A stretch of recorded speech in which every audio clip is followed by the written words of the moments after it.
Hello aspirants. M civil services के YouTube channel में मैं अभिषेक कुमार आपका स्वागत करता हूं। जैसा कि हमने एक सीरीज़ लॉन्च की है जिसमें हम पॉलिटी और पंचायती राज के लेक्चर्स आपके लिए लेके आए हैं ताकि आने वाले एग्जाम्स के लिए आपका एक रिवीजन मॉड्यूल की तरह ये काम कर सके। तो इसी सीरीज़ में हम आपके लिए आज लेके आए हैं कॉन्स्टिट्यूशन का पार्ट 3। छोटे छोटे पार्ट्स में हमने डिवाइड कर दिया है ताकि रिवाइज करना ईजी हो जाए। तो उसी सिलसिले में हम तीसरा पार्ट लेके आए हैं जिसमें आज हम पढ़ेंगे CAA 19 असम अकॉर्ड। ठीक है, उसके अलावा पढ़ेंगे लॉस ऑफ सिटीजनशिप कैसे होता है, और साथ में ये बता दूंगा आपको कि ओवरसीज सिटीजन ऑफ इंडिया यानी हमारे यहाँ जब सिंगल सिटीजनशिप है तो फिर OCI कार्ड होल्डर क्या होते हैं, ठीक है, और उनको क्या फ़ायदे मिलते हैं। तो चलिए क्लास स्टार्ट करते हैं। सबसे पहले देखिए, सिटीजनशिप में हमने ये जाना था कि CA जो था 1955 का, उसी में बहुत सारे अमेंडमेंट्स हुए। तो उन्हीं में दो और स्पेशल प्रोविजंस थे जो आपको जानने चाहिए। पहला स्पेशल प्रोविजन था असम अकॉर्ड। ठीक है, इसमें दो डेट याद रखिए, 1 जनवरी 1966 और 25 मार्च 1971। ठीक है, तो इन दोनों में आपको ये याद रखना है कि जो इसके पहले ये बिफोर और इन बिटवीन,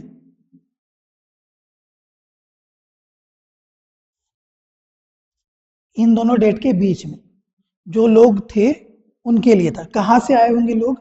ये थे बांग्लादेश।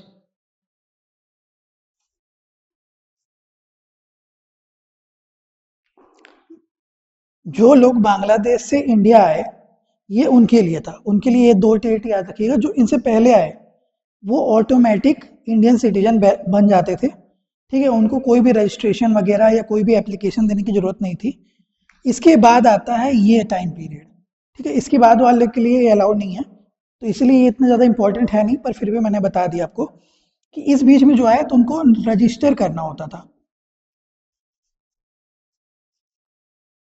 खुद को जब रजिस्टर करेंगे तब जाके वो इंडियन सिटीजनशिप एक्वायर कर सकते हैं। तो जो NRC सुनते हैं ना, नेशनल रजिस्टर, तो वो वाला हिसाब जो है वो यहीं से आया है। असम में नेशनल रजिस्टर होता है, बस बेसिकली वहाँ का रीजनल रजिस्टर होता है जिसमें ये देखा जाता है कि जो बांग्लादेश से आए लोग हैं, ठीक है, उन लोगों को हम सिटीजनशिप कैसे ग्रांट करेंगे 1966 के बाद से। ठीक है, क्योंकि इस टाइम के पीरियड के बीच में क्या हुआ था, बहुत ज़्यादा माइग्रेशन हुआ था भारत में।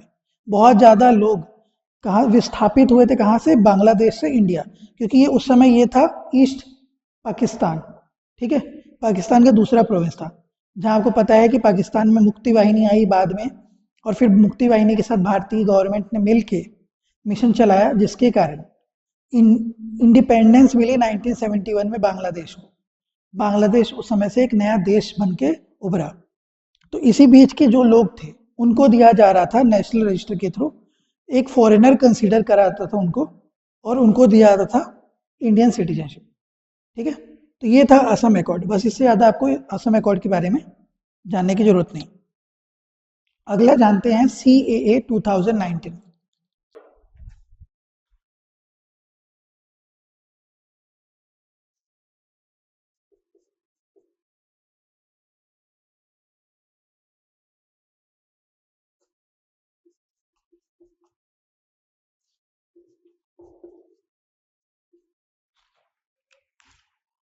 तो CAA 2019 अब बहुत बार न्यूज़ में भी चल रहा था। तो इसमें किया क्या गया? इसमें बहुत सिंपल सा चीज़ है, आपको बहुत ज़्यादा दिमाग लगाने की जरूरत नहीं। इसका एक क्लॉज आपको याद रहना जरूरी है। वो इकलौता क्लॉज है,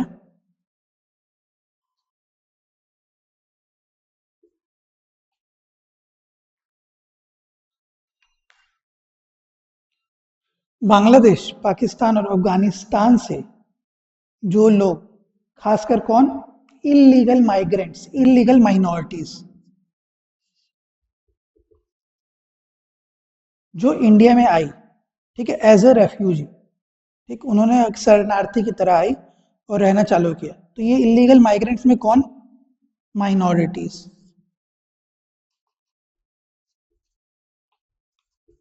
ठीक है, इलीगल माइनॉरिटीज मतलब इलीगल माइग्रेंट्स की माइनॉरिटीज। अब ये कौन कौन से थे? तो 6 थे।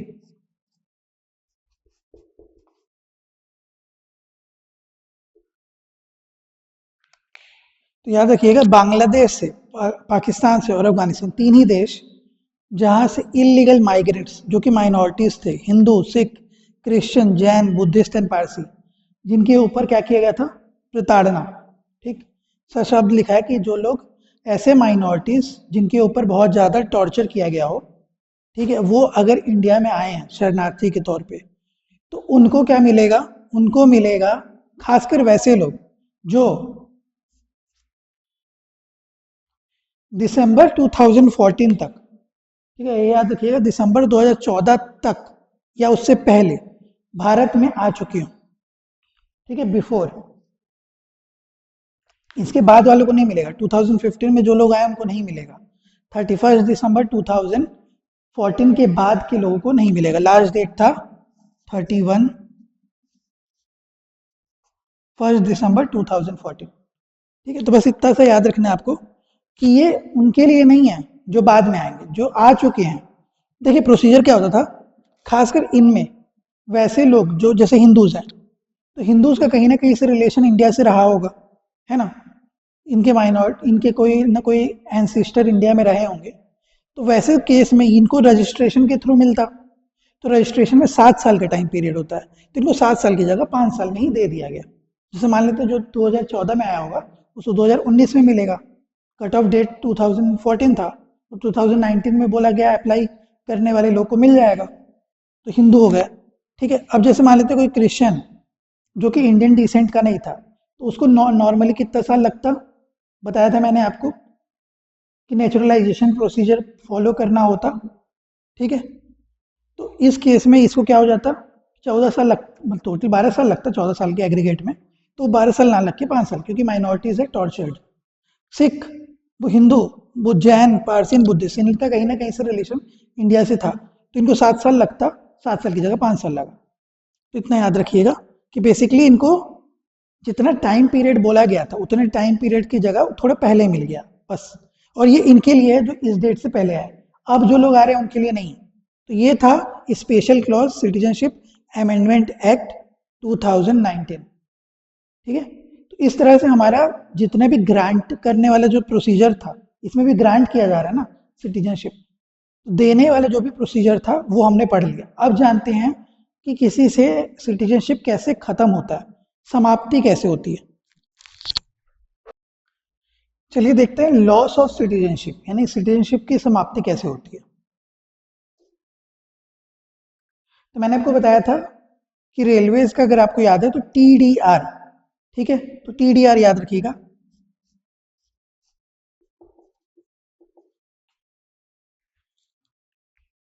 ठीक है, टर्मिनेशन, डेप्रीवेशन एंड रिनाउंसिएशन। ठीक है, चलिए इन तीनों को मैं डिटेल में थोड़ा सा जल्दी बता देता हूँ।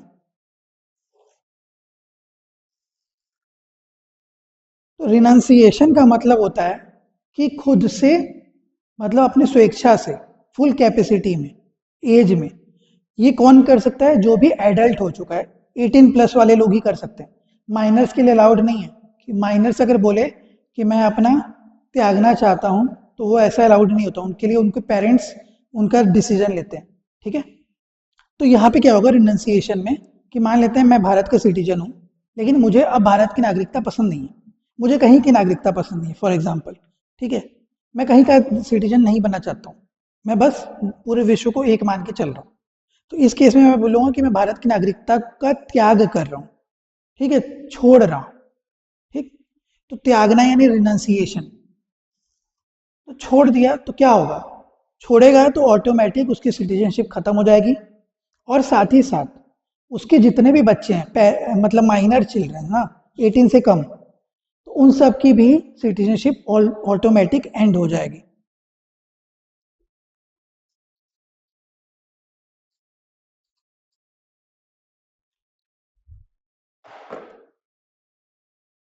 ठीक है, तो ये दो ही चीज याद रखिए, खुद से छोड़ना जब फुल कैपेसिटी, मतलब यानी कि उसको समझ हो। ठीक है, अगर समझ नहीं होगा तो नहीं माना जाएगा। और दूसरा वो उस एज तक अचीव कर लिया है जो चीज़ एडल्टहुड मानी जाती है। यानी कि 18 साल के ऊपर, ठीक है। और लेकिन अगर मान लेते हैं 18 के ऊपर वाला इंसान है, उनके बच्चे हो गए, फैमिली हो गई है, तो अगर उनके बच्चों ने, मतलब अगर उनके माइनर बच्चे हैं, तो अगर उन्होंने अपना छोड़ दिया है तो उनके बच्चे का भी ऑटोमेटिक समाप्त हो जाएगा। लेकिन अगर उनका बच्चा 18 साल के ऊपर हो जाता है तो वो चाहे तो भारत की नागरिकता वापस से एक्वायर कर सकता है, खुद से ले सकता है। लेकिन ये कब अलाउड नहीं होगा रिनाउंसिएशन? जब भारत किसी युद्ध में हो, वॉर के टाइम में।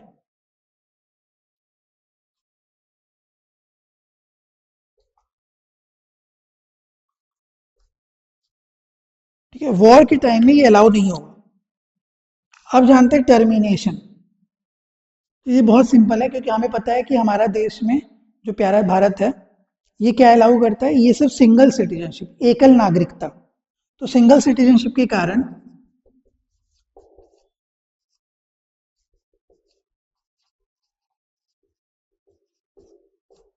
इस कारण अगर मान लेते हैं कि कल को मैंने किसी और देश की नागरिकता ले ली, तो मेरा ऑटोमेटिक इंडिया का नागरिकता समाप्त हो जाएगा। तो ये समाप्ति है, ठीक है। टर्मिनेशन यानी कि बर्खास्तगी या एंड या समाप्त करना, ठीक है। तो टर्मिनेशन में क्या होगा?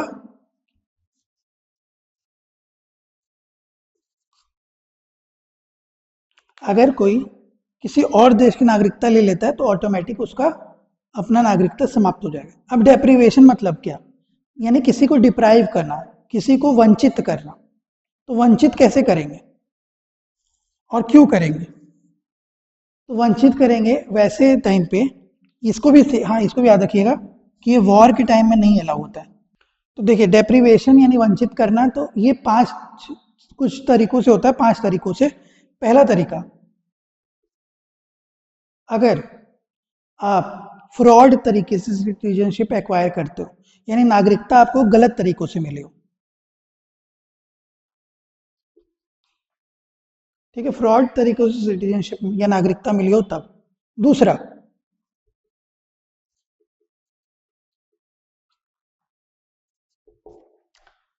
डिसलॉयल, यानी कि आप क्या कर रहे हैं? अनादर कर रहे हैं संविधान का, ठीक, तब भी होगा। आप अगर झंडे का अनादर करते हैं तब भी होता है, ठीक है। यानी कॉन्स्टिट्यूशन के दिए हुए प्रोविजंस और साथ ही साथ जो हमारे नेशनल एम्बलेम्स है ना, उनका भी आप अनादर नहीं कर सकते, भले इसमें मेंशन नहीं हो, लेकिन ऐसा अलाउ होता है, ठीक है। तो आप झंडे का या हमारे नेशनल एंथम का, इन सब का आप क्या नहीं कर सकते हैं? डिसलॉयल्टी उसके प्रति नहीं दिखा सकते हैं। उसके लिए आपको कड़ा पनिशमेंट या दंड मिलेगा, ठीक है। तो डिसलॉयल्टी यानी कि आप अनादर नहीं कर सकते हैं, आप उसके खिलाफ नहीं जा सकते हैं, ठीक है। तो वफादार होना पड़ेगा आपको कॉन्स्टिट्यूशन से, यानी संविधान से। तीसरा पॉइंट ये बोलता है कि मान लीजिए कि आप किसी एनिमी एलियन, ठीक है, जिससे युद्ध हो रहा हो, एनिमी एलियन यानी युद्ध हो रहा है, उसके साथ मिलके दुश्मन देश को कोई भी चीज हमारा जो है, ऐसी चीज जिसके कारण हमें नुकसान हो सकता है, वो अगर बताते हैं या उसके साथ व्यापार करते हैं, तो आपका सिटीजनशिप छीना जा सकता है।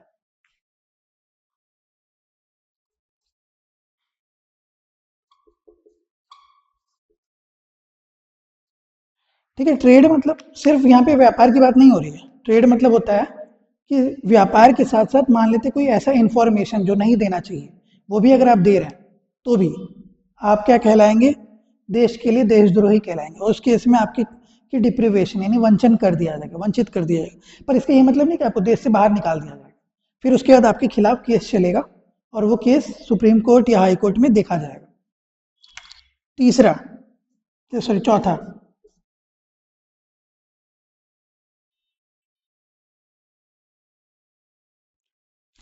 चौथा केस है कि मान लीजिए आप कंटिन्यू 7 सालों से, ठीक है, किसी भारत से बाहर कहीं रह रहे हैं, कंटिन्यू 7 साल से भारत नहीं है, तो भी आपकी नागरिकता समाप्त हो जाएगी।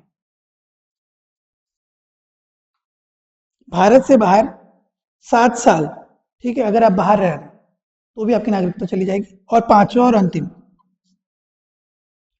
अगर आप रजिस्ट्रेशन या नेचुरलाइजेशन के थ्रू, ठीक है, क्या लेते हैं? सिटीजनशिप एक्वायर करते हैं, तो आपको अगले 5 सालों में कंटिन्यू 2 साल की सजा से बचना होगा।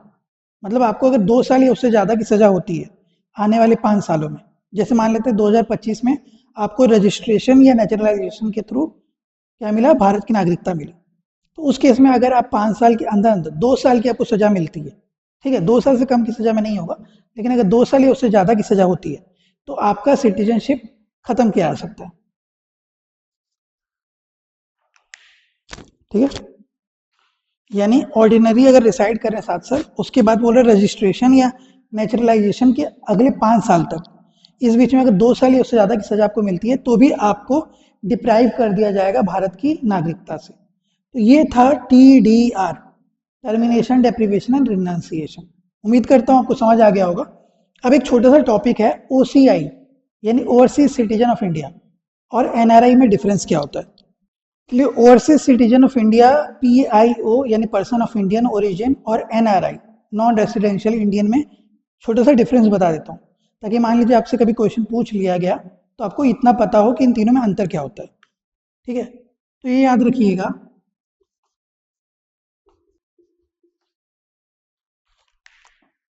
NRI यानी नॉन रेसिडेंशियल इंडियन, और OCIC यानी overseas citizen of Indian card holder. ठीक है, ये कब से हुआ है, ये हुआ है 2015 के बाद, मतलब सिटीजनशिप एक्ट में चेंज किया गया, अमेंड किया गया, और 2015 में PIO और OCI को मर्ज करके, दोनों को मिला के OCI कार्ड होल्डर बोल दिया गया।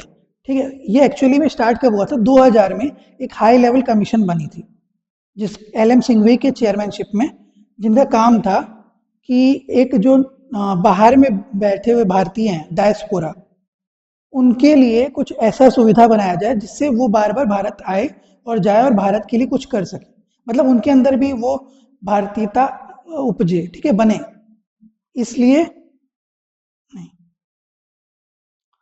तो एक्चुअली क्या होता है, LM सिंघवी की चेयरमैनशिप में एक हाई लेवल कमेटी बनी थी जिसका काम था कि जो इंडियन डायस्पोरा पूरी दुनिया भर में है उनके लिए कुछ ऐसा कार्ड बनाना या ऐसा कुछ सुविधा देना जिसके माध्यम से उन्हें भी लगे कि अभी भी हम भारत से कहीं ना कहीं से जुड़े हुए हैं।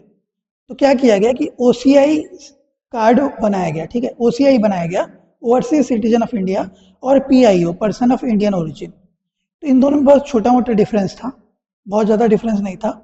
OCI को ज़्यादा फायदे थे कि वो कभी भी भारत में आ सकता है अनलिमिटेड टाइम के लिए। तो इन सबको मर्ज कर दिया गया कब, 2015 में CAA, ठीक है, सिटीजनशिप अमेंडमेंट एक्ट 2015, इसके तहत OCI और PIO मिला के बन गया OCIC यानी overseas citizen of Indian card holder. तो अब इन दोनों में डिफरेंस क्या है, NRI मतलब ऑलमोस्ट वो इंडियन, ठीक है, जो इंडियन सिटीजन है, ठीक है, लेकिन रह रहा है कहीं बाहर। ठीक, तो इसका ये मतलब नहीं है कि ये दूसरे देश का निवासी हो गया, ये भारत से बाहर कहीं पे पढ़ने के लिए या कुछ काम करने के लिए बाहर जाता है, ठीक है, लेकिन एक लिमिटेड टाइम, छोटे समय के लिए नहीं, एक टाइम पीरियड होता है, उस टाइम पीरियड से ज़्यादा अगर वो स्टे करता है तो आप कमेंट करिए, आज की क्वेश्चन यही है आपके लिए कि कितना time period, minimum time period होता है जिसमें एक NRI जो मतलब जो इंडियन है जो बाहर जाता है काम करने या पढ़ने, तो इतना मिनिमम रहेगा, तो उसके बाद से हम उसको NRI कहते हैं। ठीक है, नॉन रेसिडेंशियल इंडियन, ये इंडियन होते हैं, सिटीजन ऑफ इंडिया ही होते हैं, पर ये बाहर कहीं रह रहे होते हैं काम के सिलसिले में, पढ़ाई के सिलसिले में, या किसी भी कारण से। तो एक मिनिमम टाइम पीरियड होता है कि इतने टाइम कम से कम आप रहें, उसके बाद जितना भी आप रहें तब आप कहलाएंगे NRI, उससे पहले नहीं। जैसे मान लेते हैं मैं कल को कहीं बाहर घूमने गया 2 साल के लिए, सॉरी 2 दिन के लिए या 3 दिन के लिए, तो इस केस में मैं NRI नहीं कहलाऊंगा। ठीक है, मैं एक सर्टेन टाइम पीरियड के लिए रहूंगा तब जाके ही मैं NRI कहलाऊंगा। तो आपको बताना है ये सर्टेन टाइम पीरियड क्या होता है और कितना है भारतीय गवर्नमेंट के हिसाब से। तो NRI को सारी सुविधाएं हैं, इवन ये लोग वोट भी कर सकते हैं। ठीक है, जब भारत आएंगे तो ये अपने कॉन्स्टिट्यूएंसी में जाके वोट भी कर सकते हैं, तो इनके पास पूरा चीज़ें होती हैं, बस इनको टैक्स नहीं देना होता है इंडिया में, बस एक फ़ायदा है, एग्जेम्प्टेड फ्रॉम टैक्स। ठीक है, सैलरी टैक्स की बात कर रहा हूँ ना, बाकी जैसे अगर इंडिया में आते हैं तो इंडिया से कोई आइटम खरीदते हैं तो GST वगैरह तो देना होगा, पर मान लेते हैं कि सैलरी से जो टैक्स मिलता था गवर्नमेंट को वो नहीं देना पड़ेगा कोई सामान खरीदने का, क्योंकि ये लोग काम किसी दूसरे देश में कर रहे हैं, ठीक, तो इसीलिए बस ये सुविधा मिलती है। ओसीआई में होता है कि इनको बाकी फॉरेनर से थोड़ा ज़्यादा प्रिविलेज मिलता है, इनको अनलिमिटेड टाइम के लिए वीज़ा मिलता है। हम लोग जैसे कई बार आप लोग घूमने जाते होंगे, ठीक, मॉन्यूमेंट्स को, जैसे मान लेते हैं ताजमहल आप घूमने गए, तो ताजमहल में आपको जितना रुपए लगेगा, क्योंकि आप इंडियन सिटीजन है, तो फॉरेनर को उससे ज़्यादा पे करना होता है, देखे होंगे आप लोग। लेकिन ओसीआई कार्ड होल्डर अगर कोई है तो उसको उतना ही देना होगा जितना इंडियन सिटीजन को देना हो। तो ये सारे कुछ फ़ायदे हैं ओसीआई कार्ड होल्डर्स को। बाकी ये वोट नहीं दे सकते क्योंकि ये सिटीजन इंडिया नहीं है, ठीक है, ये वोट दे सकते हैं, बस इतना ही अंतर है इन दोनों में। और ये, ठीक है, ये दे आर नॉट सिटीजन, इसीलिए इसको हम ड्यूअल सिटीजनशिप नहीं बोलते क्योंकि यहाँ से बाकी फ़ायदे नहीं दिए जा रहे। ठीक, मैंने बताया था आपको सिटीजन्स को क्या फ़ायदे मिलते हैं, ये फ़ायदे इनको नहीं मिलेंगे, बस इनको फॉरेनर से थोड़े ज़्यादा फ़ायदे मिलेंगे, बस इतना ही होता है। तो ये था हमारा सिटीजनशिप चैप्टर कंप्लीट होता है यहाँ पे। मैंने आपको ऑलमोस्ट सारी चीज़ें बता दी जो प्रीलिम्स के को ध्यान में रख के इम्पॉर्टेंट होती हैं। आप इनको ध्यान से पढ़िए, रिवाइज करिए जितनी बार कर सकते हैं, क्योंकि क्वेश्चंस इन्हीं में से कहीं ना कहीं से पूछे जाते हैं और हम माइन्यूट डिटेल्स को भूल जाते हैं, छोड़ देते हैं, तो उन्हें आप मिस मत करिए, अच्छे से पढ़िए। और उम्मीद करता हूँ कि आपको ये सारे जो टॉपिक्स मैं कवर कर रहा हूँ वो अच्छे से समझ में आ रहा होगा। अगर आपको हमारे ये लेक्चर्स अच्छे लग रहे हैं तो आप हमारे लेक्चर्स को लाइक करें, दोस्तों के साथ शेयर करें, या जो भी आपके जानकार, जो लोग यूपीएससी, पीएससी या अदर गवर्नमेंट एग्जाम्स की तैयारी कर रहे हो, जहाँ भी polity as a subject introduce हो चुका है, तो वहाँ उन तक आप शेयर करें। साथ ही साथ बेल आइकन दबा दें ताकि आने वाले नोटिफिकेशन आपको मिलते रहें। इसके साथ ही अगर आपको मुझसे मिलना हो डायरेक्टली, आपका कोई डाउट हो जिसमें आप 1-to-1 मेंटरशिप चाहते हो, तो आप मुझे कॉल कर सकते हैं, जो नंबर फ्लैश हो रहे होंगे उन पे, सुबह 10 बजे से शाम 7 बजे तक, या आप मुझसे डायरेक्टली भी मिल सकते हैं, जो एड्रेस फ्लैश हो रहा है उस पर, सुबह 10 बजे से शाम 7 बजे तक। ये मेरी कोचिंग का एड्रेस है, आप यहाँ आके मुझसे मिल सकते हैं। और जो लोग इसे पहली बार देख रहे हैं, चाहते हैं कि यूपीएससी या पीएससी हम दें, आने वाले समय में भारत के लिए एज ए सिविल सर्वेंट हम सर्विस प्रोवाइड करें अपनी, तो आप हमारे संस्थान के साथ जुड़ सकते हैं। हमारा नया बैच फरवरी से यूपीएससी 2026 एंड 27 को ध्यान में रख के तैयार स्टार्ट होने वाला है। पीएससी के लिए, सीजीपीएससी के लिए भी 25 और 26, यानी कि जो अगले साल होगा पेपर और जो उसके अगले साल पेपर होगा, ठीक है, यानी 25 इस साल है, लेकिन इसका पेपर जो होगा वो 26 में होगा, और जो 26 में होगा वो 27 में देंगे पेपर। तो उन दोनों का भी तैयारी हम फरवरी से स्टार्ट करवा रहे हैं। ये 13 मंथ का कोर्स होगा, 12 to 13 मंथ का, जिसमें इंटीग्रेटेड प्रीलिम्स, मेंस, और उसके बाद अगर आपने प्रीलिम्स और मेंस क्रैक कर लिया तो हम आपको इंटरव्यू की तैयारी करवाएंगे, ठीक है। चलिए, तो इस उम्मीद के साथ कि आपको मेरा ये सारा लेक्चर्स अच्छा लग रहा होगा, आपको रिवाइज करते हुए समझ आ रहा होगा, आप सब मेरे साथ टाइम टू टाइम जुड़े हुए होंगे। इस लेक्चर को मैं आज यहाँ एंड करता हूँ, फिर मिलते हैं हम कल अगले लेक्चर में, जिसमें हम स्टार्ट करेंगे most important topic, fundamental right. तब तक के लिए अपना ख्याल रखें, अच्छे से तैयारी करें और सेफ रहें। Thank you and have a nice day.